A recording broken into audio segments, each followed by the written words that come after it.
North Tower, Cessna 13151, holding short runway 28, ready for takeoff, departing to the west. Cessna 13151, Norwood Roger, runway 28, cleared for takeoff. Previous departure be making a left turn southeastbound. Cleared for takeoff, runway 28, Cessna 13151.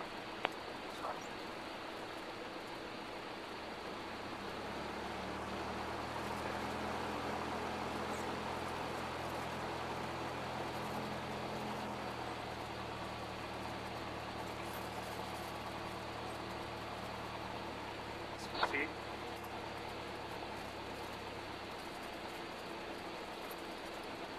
Center line. No power. Alright, nose wheel off. Just hold it off. Keep in the center line. Okay.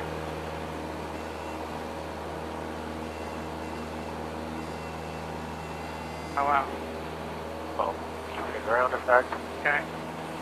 We accelerate to VX, and then we climb out at VX. Wow. Thanks for doing that. So we're climbing out at 62, which is VX. Okay. And then once we clear our 50-foot obstacle, okay, flaps come up. Okay. That'll be good to practice a whole bunch. Those are the ones. Short field's easy. Yeah. It's just brakes, add full power, and climb out of VX. Right. These ones, even though the landings are hard too, because it's the same thing on landing. You keep the nose wheel up. Well, slow flight is technically anything less than cruising speed. Okay. So, ideally, you want to be like right above stall when you practice it. But I mean, you could be doing slow flight in the pattern. Okay. You know, you're practicing for slowing down in the pattern. Right.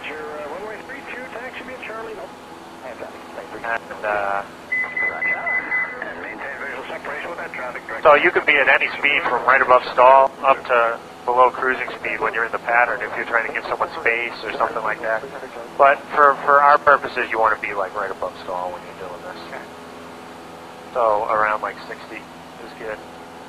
And you're setting the plane up as if you're coming in to land. So you have the power reduced, you have full flaps, and you're just trying to maintain an altitude and a heading. Okay. Power, so some degree of power in. And what you're going to notice is to maintain altitude, you actually have to pitch the nose up. Pitch the nose up, but it's going to get to a point where you're operating on the backside of the power curve, so you need to add power to maintain altitude. The easiest way to do this, as I had a hard time setting the plane up for a long time, is to just set the plane up all at once. Okay. So you're going to maintain 3,600 feet. Okay. All right? Pull the power all the way out. And just maintain 3,600 feet. Okay. Now, trim it to help you if you need to. Okay. All right. You're below 110. Drop your first notch of flaps.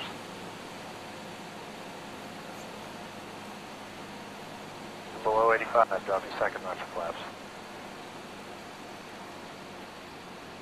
Still below 85, put in full flaps. Alright. As you start to descend, add power. Add power.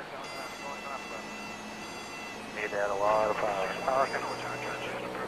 Alright, now keep that and see what the plane does. Add some more power.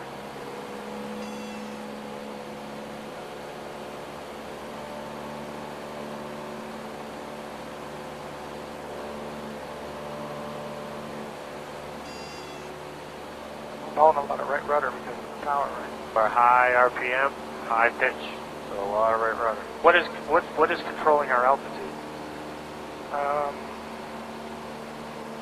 Power. Exactly. And what's controlling our airspeed? Pitch. So if we want to increase our airspeed, we pitch down. If we want to lower our airspeed, we pitch up.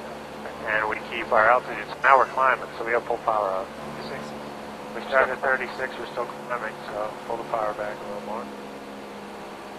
And just pitch for, 55 knots and see what the plane does at 55 knots. And the thing is, you see how much power you have to add? There's a delay from when you add the power to when you see the correction. So you have to act before it happens. So if you see you're descending, Now, when we first started this maneuver, we started at 3,600. The second you see that you're starting to descend below your altitude, you got to add a lot of power. It takes a minute to stabilize. And if you go below, I forget, I got to look up what the PTS for the private is. It's 100. 100? Busted 100 above or below. I think the commercial's 50. So if you go below 50 feet, you fail. No. So you got to catch it right away and correct for it. Okay. Well, go ahead. Because the outside wing's traveling faster, Okay. it's creating more lift. So as you steepen the bank, it's creating more lift. Naturally, it's going to keep banking on its own. So in the turn, you might need to, because it's so steep, add some opposite aileron to maintain your bank. Okay. As you approach 30 degrees of bank, that's usually when you have to start adding back pressure. So I'm going to do one. I want you to look outside. Okay. All right? My plan. This might be bad, but look at you want to let the airplane stabilize first. So we'll say about 100 knots, 300 RPM. We're in level flight. Look at what the horizon in relation to the nose is. Okay. Let the plane stabilize. Kind of hard when it's bumpy like this, but you know what? In other words, don't make a quick power adjustment and then go right into the maneuver. Let the airplane stabilize. Okay. Trim it out, have it set up nice and easy before you even begin. Okay. All right, so 3,500 feet, about 100 knots, and we're on a heading of 220. Okay. All right. Just look outside at the horizon. It's again a visual maneuver. You should be looking outside. Okay. Slowly start to bank the aircraft, not applying any back pressure yet. Okay. Look at the nose. As you see the nose start to drop, you start pulling back. Keep the bank going. 45 degrees. Descending a little. 45 degrees.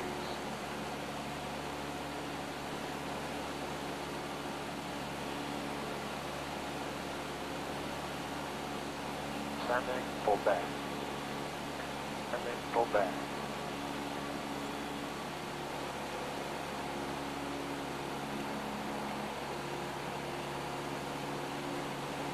I'm slow, but I'm right on my altitude. Right off the bat, you slowly roll into it. You don't need any back pressure yet. All right, through 20, through 30, the nose is starting to drop. Pull back a little. Stay on that rudder. Nose is dropping. Pull back. 45 degrees. Pull back. See how the nose is down? Oh, yeah, okay.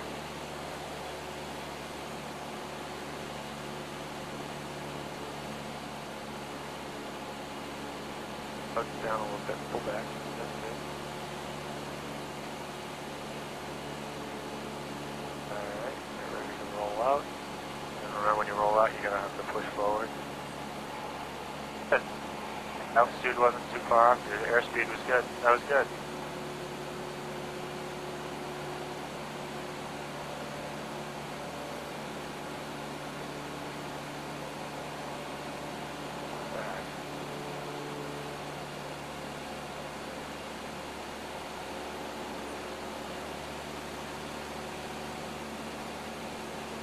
Oh, we're going down. Take some of the bank out. Okay. Back up to the altitude you were at. And then put this bank back in. Okay. Pull back. Now we're climbing a little, so you can steepen the bank. Test north. Sorry, just keep turning. Okay. Nice. Just play around with it.